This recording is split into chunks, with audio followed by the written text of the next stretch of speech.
الورقة الأخيرة هي تتعلق بمفهوم عمليات الاقتحام البحري حماية الحدود البحرية، وهي عبارة عن ورقة مقدمة من طرف Boarding Operation Maritime and Security، مقدمة من طرف الباحث ستيفن براين روبسون. وستيفن has over 35 years of security related knowledge that has been gained from experience, practical experience, and the global operation, both military and private security sector. أيضا relevant experience. Stephen began his military careers in Royal Maritime, and in one of military roles, he served as the military training advisor to the Royal Navy Service Flotilla. He has obtained Master of Arts degree, Professional Development in Management, University of Exeter, and also certified facility sector officer. You have 30 minutes. 15 minutes. 15 minutes.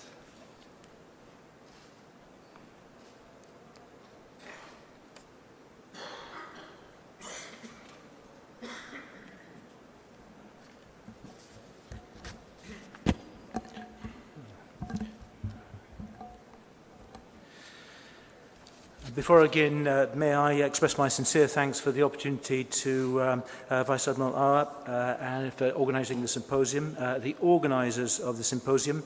Thanks also to my co-presenters, past, present and future, who've all made relevant contributions to this symposium, and I do hope that during the analysis these will yield valuable data and provide a way forward.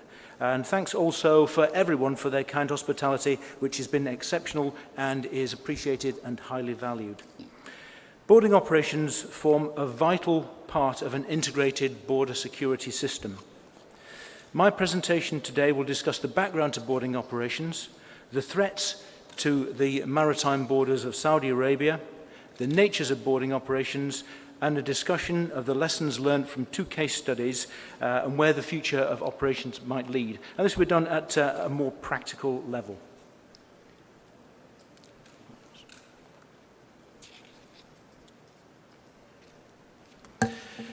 First of all, the presentation will focus on the literal or non-opposed boarding operations. In today's environment, boarding operations can take a number of forms, but I'm going to look at those in the littoral region. Boarding ships and watercraft has always been a very hazardous occupation and requires those involved to be highly trained in a variety of skills. The threats are constantly evolving, as we shall see shortly. Excuse me, Robson.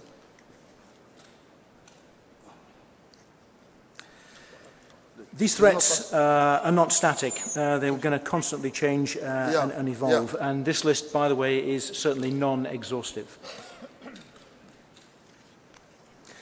The threats. The Kingdom of Saudi Arabia, in many other nations, faces many challenges in protecting its maritime and land borders over a continuously evolving threat. The people we are dealing with are intelligent, capable, determined, resourceful, opportunistic, and quick to adapt and take advantage of any opportunity. It's a constant game of cat and mouse and the difference between reactive and proactive.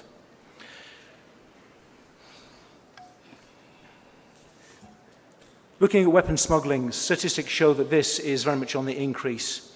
Illegal and unreported fishing has been mentioned by many of the co-presenters, as has human trafficking and the impact that has.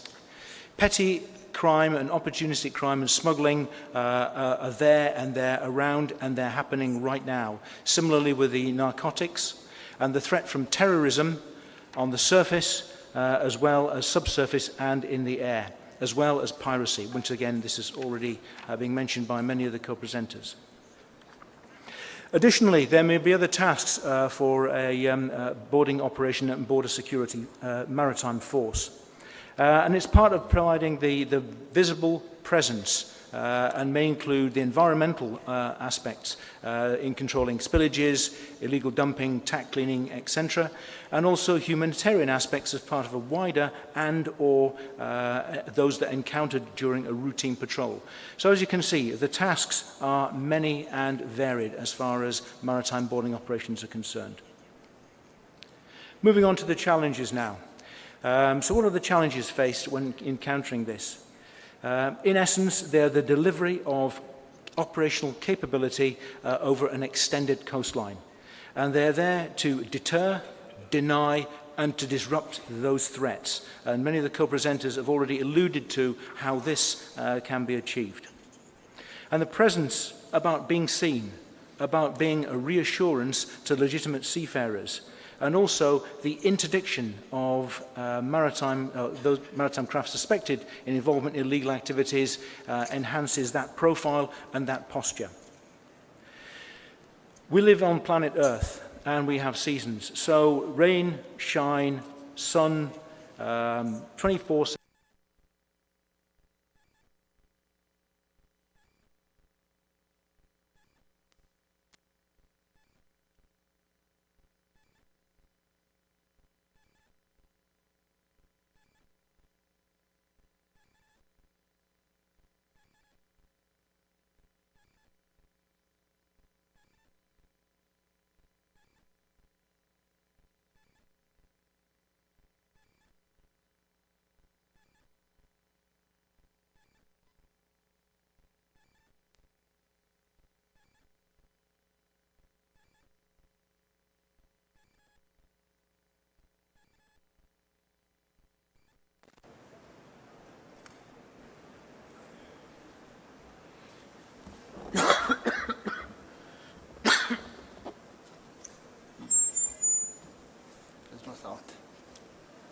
Okay.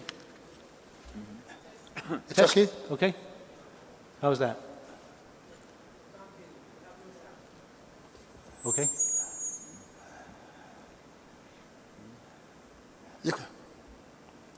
Technical issue. Please excuse us for a moment. المشكلة. There is no sound.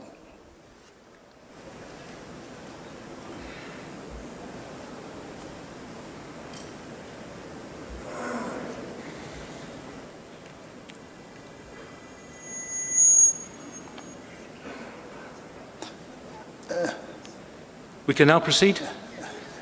Thank you all for your patience and your perseverance. I do hope that wasn't too much of a distraction.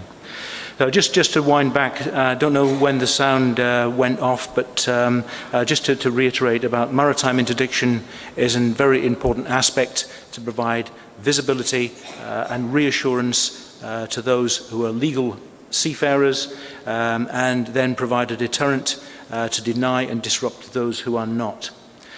Seasonal variations and the weather have a significant impact. We live on planet Earth and we need to maintain these operations year-round, 365, 24/7.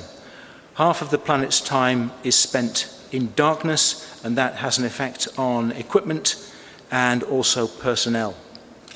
Not least of which, this all has to be governed by the rule of law, both national law and international law and conventions, the IMO, the Beauty Code of Conduct, etc. And these need to be bound together in an operational context by the rules for the use of force and the rules of engagement. As previously mentioned, boarding vessels on the high seas is an inherently dangerous task, and there are many factors to affect this. It also requires a very wide range of skills and equipment if it is to be effective. In the time available, it isn't possible to go through all this in detail, but now let's look at some of the conduct of a boarding operation, its anatomy and its concept. Boarding usually follows a set sequence of operations within the wider concept of operations, although this sometimes will vary for operational reasons, so there is a requirement for flexibility. The key to everything is during the preparation. There are a number of items to consider, not least of which intelligence from all its forms, gathered electronically from the aerial, surface and subsurface areas, as well as human intelligence and previous historical reports, which will all add to this. Briefing is another vital aspect. People need to be briefed and making sure that the physical preparations are completed and that all the equipment is effective. And this requires anticipation at all levels of command. The approach to the target vessel or mothership needs to be conducted in a way which is going to provide maximum protection and maximum surveillance and then make sure communications are adequate, and not least of which seamanship considerations. The boarding itself with the security teams and the search teams. This is at a time of great vulnerability. And when they can be subject to threats from not only the sea, but also the physical threats which may emerge even from a non-opposed boarding from a vessel. Searching is one of the key things. Once you've boarded the vessel, you need to conduct your task thoroughly and effectively. Firstly, by verifying documentary checks, and these should be verified where possible back through the chain of command so that they can be verified. Searching needs equipment. It needs to be effective for the task that it's going to be employed in, and also that it's used properly. Should anything be found, then within the rule of war, there we're looking at apprehension, detention and seizure, and making sure that the evidence chain is protected so that it can be followed through in the chain of law, and then this reported back. Looking at the withdrawal, again, a vulnerable time, disengaging from the vessel and departing back to the mother craft for the boarding team. Again, this needs to be done with oversight and great care. Then the real work begins, reporting and data collection, which is vital to inform the future picture for enhancing operational effectiveness. Training is last on this slide, but certainly not least. Boarding operations are highly complex, multi-skilled, and keeping current is an issue. And as the saying goes, you're only as good as your strongest man, or you're only as good as your weakest man, and that is at all levels of command. Let's look at a case study now. The slide you can see on your screen is similar to the vessel boarded. And this was a catamaran of about 300 tons, so it's larger than the vessel you see on the slide there. And it was used as a floating hotel and for gambling and for other activities that I won't describe, but I'm sure you can imagine. Due to the construction of the vessel, no movement was possible outside. And it was very, very difficult to board. The security team deployed from the helicopter and fast roped onto the boat's forecastle and then gained access to the bridge. The search team boarded by boat and then gained access to the bridge. From the very outset, the crew were hostile, and it was very apparent that they were not happy to see us on board, and their hostile posture was very evident. The crew and those on board very much outnumbered the security team and the search team. The search began to take place, as will the documentary checks, and these happened at the same time. Due to the narrow passages and when the open areas, they were all subdivided, it made searching very difficult, and it also made command and control very difficult because continuity was lost and there was a significant danger of being overwhelmed. The actions of the boarding officer made things worse because he adopted an equally aggressive posture when he wasn't getting the answers he wanted, which served to inflame the situation rather than help to provide a sensible outcome. I'd ask you now just to bear those in mind, and we'll come to an analysis of the points later. Case study 2 shows a similar vessel to the one boarded. In this case, it was a petrochemical tanker of about 500 tons. The vessel was boarded in daylight in quite moderate to high seas. The security team deployed by helicopter fast roping onto the bridge with a search team by boat. And that in itself provided great difficulty just in getting on board the ship. From the outset, there was a strong smell of gasoline vapor, so there was a high risk of fire and or explosion. The main deck was awash because the vessel was so overloaded. Because of the fumes, the boarding team became unwell very, very quickly, and operational effectiveness was significantly reduced. Several members had to be moved to the forecastle, the front end of the ship, in order to get fresh air to help them. The documentary checks went ahead despite the smell of the fumes on board, but these proved to be, at that time, we thought, in order. However, there was an unexpected find. One member of the security team noticed a number of boxes inside one of the cabins which he suspected were containing narcotics. Entry to that cabin was requested and refused by the captain, stating that it wasn't possible because it had been secured and the keys were at this next port of call. So, looking at this, well, and aside to that, a follow-up to the port of call proved that there was nothing there. So what happened, we're unsure. So then, looking at the two case studies, let's look at the lessons learnt. First of all, intelligence. Intelligence is vital, and it needs to be thorough, and it needs to be complete, and it needs to be reported back as far as the cycle is concerned. Command and control. We encountered a number of situations where control was lost, and intelligence and SOPs were adapted as a result.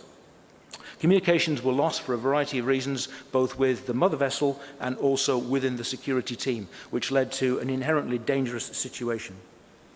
Tactics. Tactics needed to be amended and improved to cope with certainly the catamaran, to make sure that it was possible to be searched effectively despite its narrow companionways and areas that were subdivided. Hazards. There were many hazards on this, not only the sea, but also the petrochemical hazard, structural hazard. Certain parts of the catamaran were unsafe, and any biological hazard that we could have found from contamination of any amount of rubbish or other material we found on board.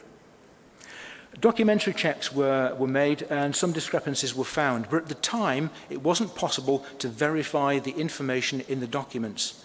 During the follow-up, on one occasion I mentioned with the tanker, this proved to be fruitless, but then that situation was addressed. And searching. Unexpected finds that were outside the brief but not acted on. And last but not least, certainly the weather conditions were not fully appreciated by the higher command because they couldn't see at the time the conditions that were visible, very visible to the boarding and searching teams. So lessons for the future. As many of my co-presenters have alluded to, technology is absolutely vital in information gathering, from aerial drones, from surface and subsurface, as well as human intelligence and previous reports. The ever-changing threat that needs to be looked at. The data and information needs to be analysed, evaluated, and then tactics and procedures and standard operating procedures reviewed and adopted to keep ahead of the game.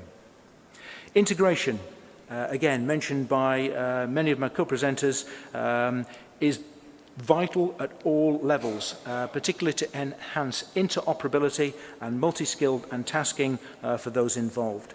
And as a review, continuous improvement encompassing all of the elements above. That concludes my presentation. I hope you found it of value, and I look forward to receiving your questions in the near future. Thank you. Shukran.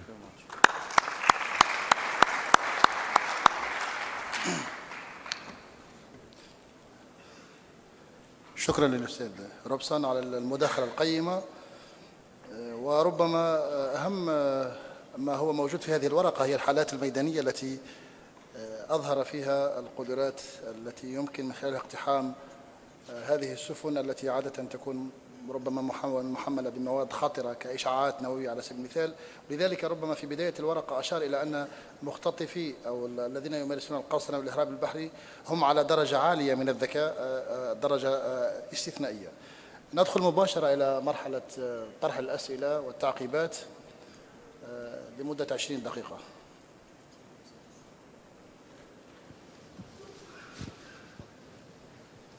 سيد الفريق كالعادة الذي يحرك الكوامن. شكرا سعادة الرئيس. المداخلة أو المداخلتين الأولى للدكتور عبد الغفار. الدكتور عبد الغفار أوضح أنه كان الاهتمام هو مكافحة القرصنة دون الالتفات لباقي الجرائم البحرية. أوافقها نوعا ما، ولكن دول غرب أفريقيا ومدونة جيبوتي انتبهت إلى هذه الملاحظة. ومتى انتبهت؟ بعد تراجع العمليات القرصنة. انتهت عمليات القرصنة في هذه تقريبا، تراجعت وليس انتهت، ولكن هناك محاولات لا زالت. فوسعت المدونة لتعالج جميع الجرائم البحرية بما فيها السايبر والأشياء هذه. فهذه يدل على أن فعلا حنا أن الجرائم البحرية بشكل عام، الإرهاب، مرتبطة مع بعض، مع القرصنة ومع طبعا. الملاحظة الثانية اللي أنا أعطيها لم تكن في نفس الورقة، ولكن في الأوراق السابقة، الجميع يتحدث كثيرا عن دور القوات البحرية في الميدان. الجميع يتحدث عن نجاحها أو عدم نجاحها، لكن قلتها مرارا في جميع المنتديات أو المؤتمرات أو الاجتماعات، إننا أغفلنا دور حرس الحدود وخفر السواحل على ضبط الساحل أو ضبط المنافذ، ضبط المواني. القراصنة من أين يأتون؟ من الجو؟ كلا، القراصنة يأتون من البر، عبر الساحل، عبر مناطق الصيد، عبر مناطق مأهولة قد تكون بعيدة عن ضبط الأمن. يغنمون، سواء يقتلون، يغنمون، يسرقون، أو يستلمون الفدية في البحر. أين يعودون؟ يعودون إلى الساحل. فأنا أعتقد أنه إجراءات ضبط الساحل إذا فشلت لا تغني أي جهود. لو أتيت بأسطول العالم كله في البحر لن يؤدي هذا الغرض.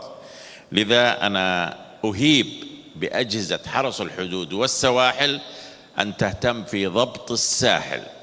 إن كان هناك انفلات أمني فهنا دور الدول المجاورة والتعاون الإقليمي أنه يساعد هذه الدول برفع قدرة هذه الدول. هذا بالنسبة للمداخلة للدكتور عبد الغفار. بالنسبة للدكتور محمد، ذكر أن الميناء فيه لجنة تحت رئاسة أمنية، تحت رئاسة أمن المواني. إن كان يتحدث عن المملكة العربية السعودية فهذا ليس الواقع، لأن أعطي تجربة المملكة العربية السعودية وقد تكون مفيدة للجميع. هناك لجنتان، لجنة استشارية وهي تعني عن العقبات، تسيير التجارة، تسيير العمل داخل الميناء بوجهة اقتصادية ووجهة انسيابيات عمل الميناء، وهذه يرأسها مدير عام الميناء وهو من هيئة المواني، وعضوية جميع الهيئات والإدارات بما فيها الجانب الذي يمثل التجار والملاك. وهذا هدفه أن لا تكون هناك إعاقات غير مبررة أو إعاقات حتى باسم الأمن وهي غير مبررة. ولكن هناك لجنة مهمة وهي اللجنة الأمنية، وهذه برئاسة قائد وحدة أمن الميناء وهو طبعا حرس الحدود، وعضوية جميع الجهات الأمنية. على سبيل المثال الجمارك لا يمثلها الشق التجاري، يمثلها الأمن الجمركي. الميناء يمثله رجل الأمن التابع للميناء. فبالتالي جميع مخرجات هذه اللجنة الأمنية بعد دراستها توضع توصيات وترفع للجنة الاستشارية، واللجنة الاستشارية تبدأ تناقش قائد وحدة الأمن إن كانت هذه الإجراءات فعلا موضوعية أو غير موضوعية. ولذلك نجحنا في دمج بين اللجنتين، وفعلا هذه ناجعة، وأتوقع أنها لو كانت في جميع المواني لسهلت أكثر الإجراءات. هذا ما أحببت أن أضيفه. شكرا. مشكور سعادة الفريق. تفضل أستاذ المومني من الأردن. بسم الله الرحمن الرحيم. سؤالي للدكتور عبد الغفار.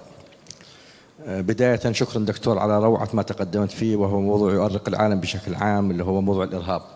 لكن سؤالي: أين يقع إرهاب الدول من موضوع الإرهاب؟ أليس هو الأخطر؟ وخاصة أنه أحيانا يتزين أو يتمكن بمكياج السياسة أو المكياج السياسي، وأحيانا أخرى بقرارات قد تأخذ طابع دولي. الشق الثاني من سؤالي هو ما يتعلق في الفضاء الإلكتروني.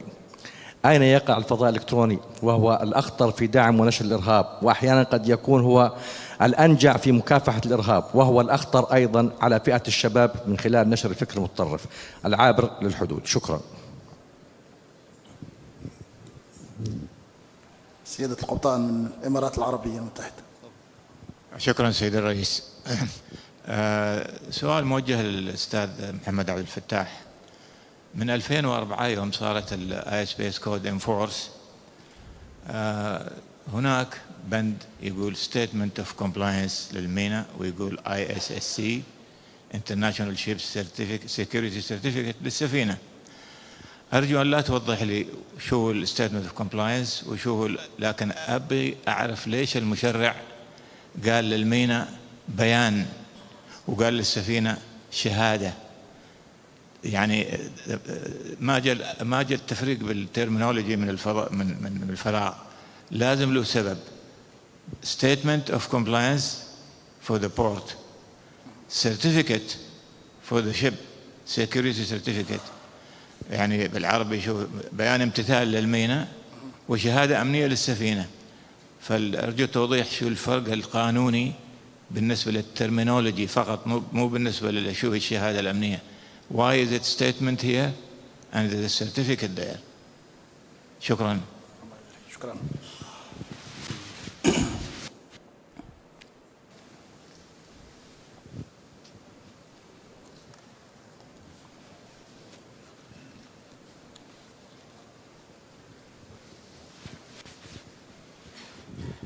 Thank you very much to the panel for those very useful presentation. Let me first start by just echoing the comment from the Admiral about the need, the importance of addressing the problem from ashore. I think this is really a valuable contribution. And specifically, and one of the lessons I've learned from this symposium, from the presentation on the border guard and previous interactions with the border guard, is the lessons that we can learn from the border guard as far as how to deal with the problem from ashore. Because what I find in a lot of places is you have a coast guard that only focuses on the sea side, but you don't have a national mechanism that looks at and combines the whole problem, where you have the land border and sea border all being addressed together, and therefore there's more cohesion. I think there's a lot we can learn from the border guard as far as this is concerned. The next maybe a comment or a question on the maritime surveillance. Mr. Esham pointed out very correctly about the cost implications, and especially the challenges that developing countries face with this regard. However, I would like to add that one of the problems we note while implementing the Djibouti Code of Conduct and also the West and Central Africa Code is that as far as the maritime, one of the challenges of maritime surveillance is that most countries, or many of the regional countries, don't have a national plan to achieve maritime domain awareness. So what happens is that the different stakeholders invest. For example, you find the Navy has their own surveillance systems. You have the Maritime Affairs have their own AIS, their own systems. But then there's no national plan that brings or shares these resources together.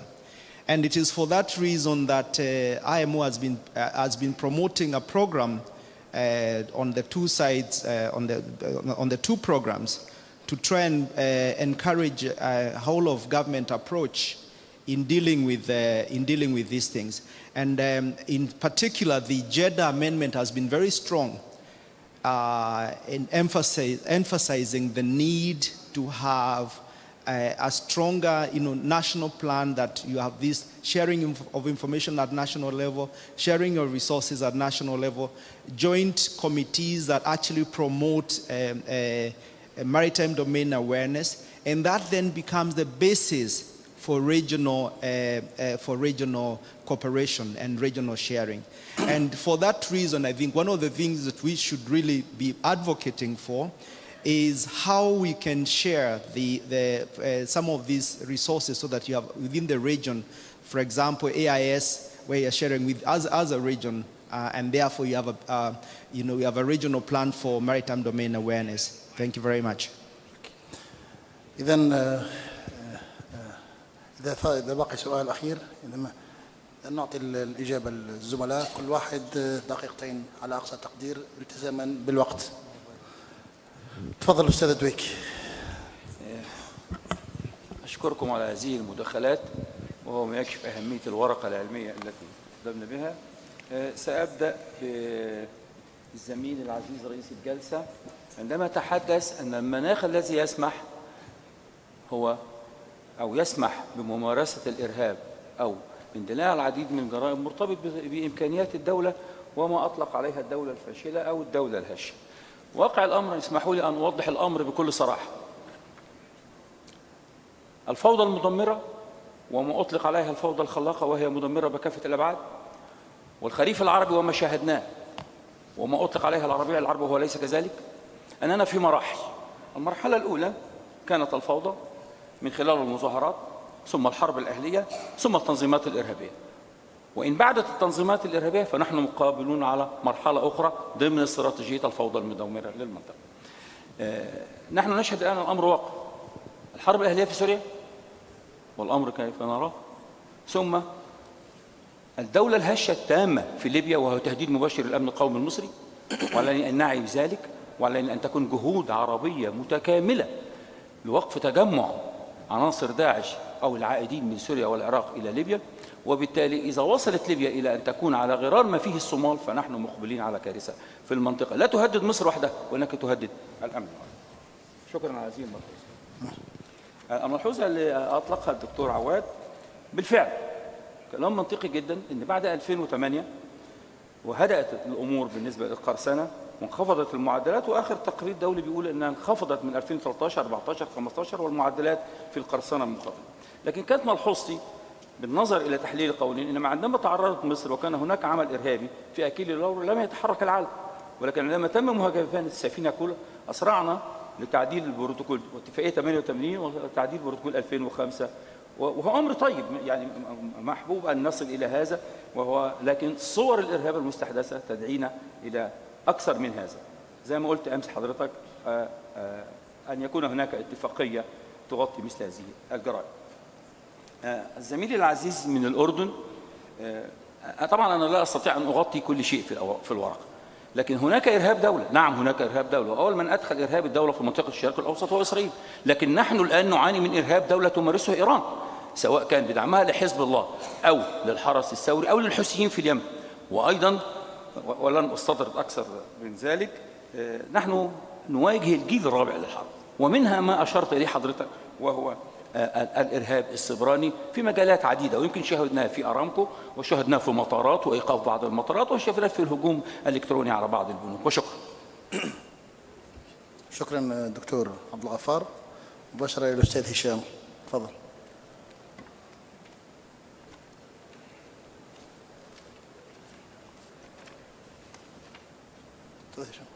بسم الله الرحمن الرحيم.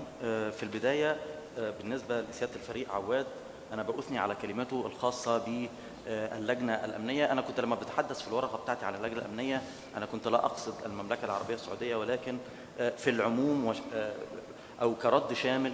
الحقيقة المدونة بتاعة الكود اوف براكتس اللي طالعة 2004 من منظمة العمل الدولية والمنظمة البحرية الدولية، الحقيقة هي اللي أكدت على ضرورة وجود هذه اللجنة الأمنية، وفي كتير مننا بيغفل هذه المدونة كونها مش مدونة إلزامية.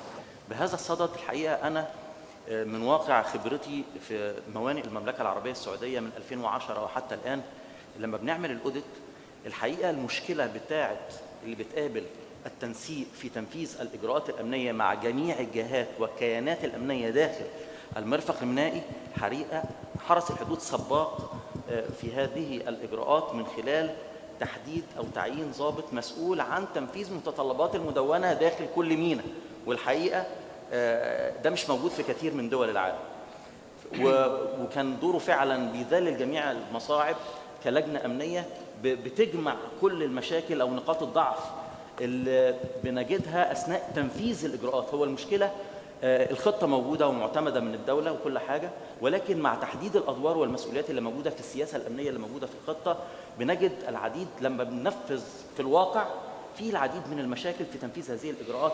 فطبعا أنا بشكر حضرتك على هذه الملحوظة.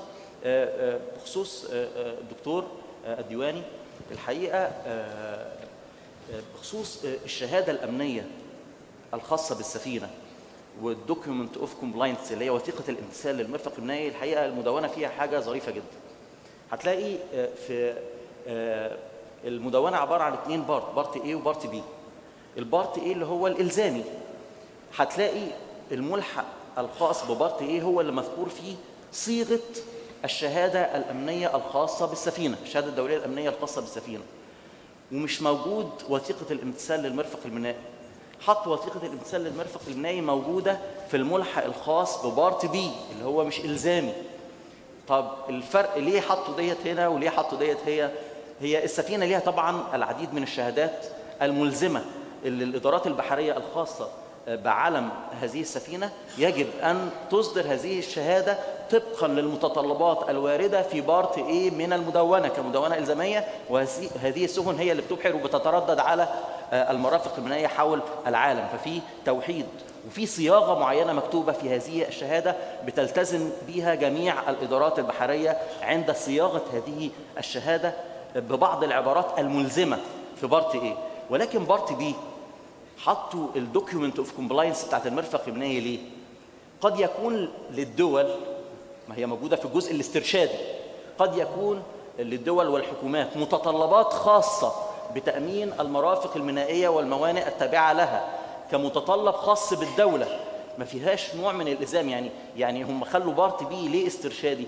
لأن فيما يخص المرافق المينائية في اعتبارات تتعلق بالمخاطر اللي بتحيط بالمرافق المينائية وموانئ الدولة ما يقدرش على تحديدها أقدر من المسؤولين في هذه الدولة، وقد يكون لهم بعض المتطلبات مش موجودة حتى في المدونة. والصياغة اللي موجودة في وثيقة الامتثال ديت حتى استرشادية، لدرجة إن هم كاتبين يتم عمل فحص أول بعد السنة الأولى، فحص ثاني، فحص ثالث، فحص رابع، وممكن دولة من الدول تكتفي بفحص يتم مرة واحدة خلال عمر الشهادة كيفما يتراءى للدول عايزة تكتبه في هذه الوثيقة. المهم أن هذه الوثيقة ممتثلة لمتطلبات الدولة صاحبة السيادة الكاملة على هذه المرافق المينائية والموانئ. شكرا أستاذ محمد، ومع الأستاذ هشام. تفضل. Thank you for your question. In fact, this paper was extracted from a thesis dealing with the Libyan coast. So the problem with the Libyan coast is, as you know, of course, of the diplomatic conditions now, there is no monitoring to the coast, and of course we all know about the illegal migration there. But I agree with you that we need the cooperation between countries, and of course the best example for this cooperation is the west coast of the west part of the Mediterranean Sea, where the Spain already have integration with Morocco and Algeria to monitoring the illegal migration in this part. So how we can use this? The plan, of course, to have exchange data, which is a very important part for monitoring this part or for the maritime surveillance.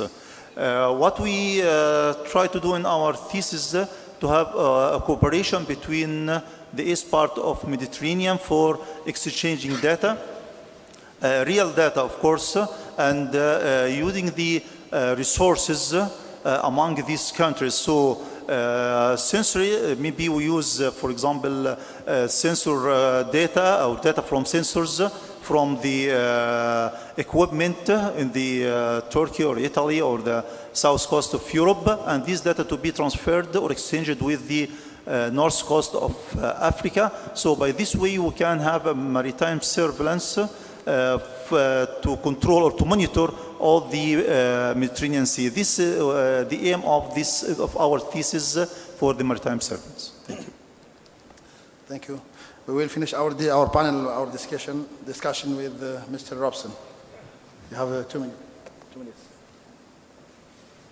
So I didn't. You have 2 minutes. Comments? No, I thank the audience for their. إذن بهذا ننهي هذه الجلسة. شكر لكم تشريفي برئاستها. مرة ثانية نقول أن الأمن مسألة جماعية لا يمكن إحداثها وترسيخها وتوطينها إلا بمقاربة دولية يلتزم بها الجميع وتتزوج فيها التشريعات الوطنية بالتشريعات الدولية. شكرا لكم مرة ثانية ونلتقي في جلسة لاحقة بحول الله. السلام عليكم.